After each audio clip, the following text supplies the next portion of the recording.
नमस्कार, मैं हूं साक्षी जोशी। आज आपको कुछ वीडियोस जो कि इस वक्त वायरल हो रहे हैं मैं आपको दिखाती हूं, जिसमें एक उत्तर प्रदेश के नाई का एक वीडियो है जिसमें हिंदू रक्षा दल हमेशा की तरह जो उनका काम है, फेवरेट काम, बोर हो रहे होते हैं तो यही करने पहुंच जाते हैं। पहुंच गए परेशान करने के लिए, लेकिन क्या पता था कि लोगों में हिम्मत आ चुकी है। आसपास के लोग अब वो नहीं रहे हैं शायद, जिसमें से कोई एक शख्स उठता है और देखता है कि गलत हो रहा है और आवाज़ उठा लेता है।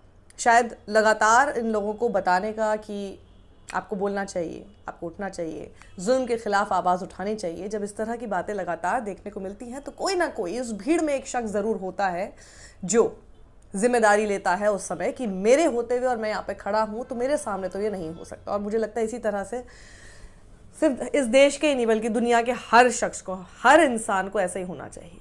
अपना बिजनेस कर रहे हो तो अपना नाम लिखवाओ, अपना काम करो। आप वहां पे खड़े हैं और आपकी नजर के सामने अगर कहीं पर किसी के ऊपर जुल्म हो रहा है और आपको पता है कि वो गलत है, आप चुप कैसे रह सकते हैं?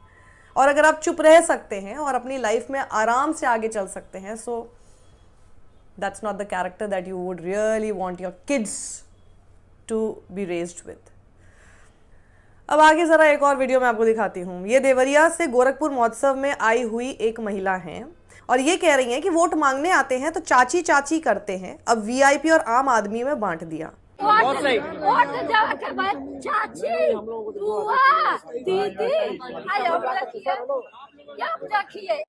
इन्होंने सोचा था कि गोरखपुर में वीआईपी ट्रीटमेंट मिलेगा, लेकिन इनको पहले सीट पर बैठाया गया, उसके बाद पुलिस ने उठाकर भगा दिया।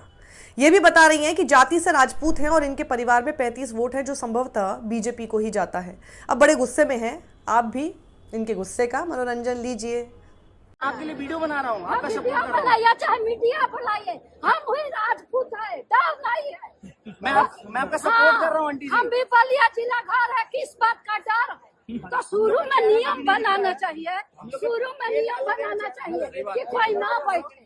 हम लोग नहीं बैठे थे तो बैठा थे और उठा देना, ये गलत बात है, गलत बात है। हम लोग वोट देते हैं कि नहीं देते? वोट देते हैं ना, एक मिनट। तो वीआईपी वाला केवल वोट देगा तो बाबा जीतेंगे? नहीं, हमारे घर में 35 वोट है, 35 वोट है, वीआईपी वाला के एगो दूगो होगा। आइए बताइए बैठने का। बाबा कहीं नगरी में वीआईपी आम आदमी है और जिला छोड़ दीजिए। नहीं है रखे। हाँ, यह बताइए बाबा के घर गढ़ में अमीर गरीब वीआईपी और अन वीआईपी, यह तो गलत बात है भैया। वोट देवे के बाद चाची बुआ दीदी आयो देखिए इतना देर में बाबा के जाते, मैथिली ठाकुर के जाते वीआईपी हो गए कि हाँ वीआईपी है, वीआईपी है। और जब वोट मांगने का हुआ तब वीआईपी नहीं, तो खाली वीआईपी वालों से बाबा जीत जाएंगे क्या? तब तो पैर पकड़े हैं, सिर पकड़ते हैं। जितना हम लोग बाबा का समर्थन करते हैं उतना ही वीआईपी हम लोग गोरखपुर के हैं, हम लोग कहीं आए नहीं है बाहर से। नहीं वीआईपी ये क्या बात है भाई? वीआईपी। अब ये देखिए सचिन गुप्ता क्या खबर आपके सामने लेकर आ रहे हैं। देखिए अब इसी कड़ी में ये देखनी जरूरी है क्या बोलते हुए बीजेपी का विधायक, कानपुर में बीजेपी का विधायक है राहुल सोनकर, थाने में ये सब शब्द बोलते हुए नजर आ रहे हैं। और पुलिस की हालत देख लीजिए जरा।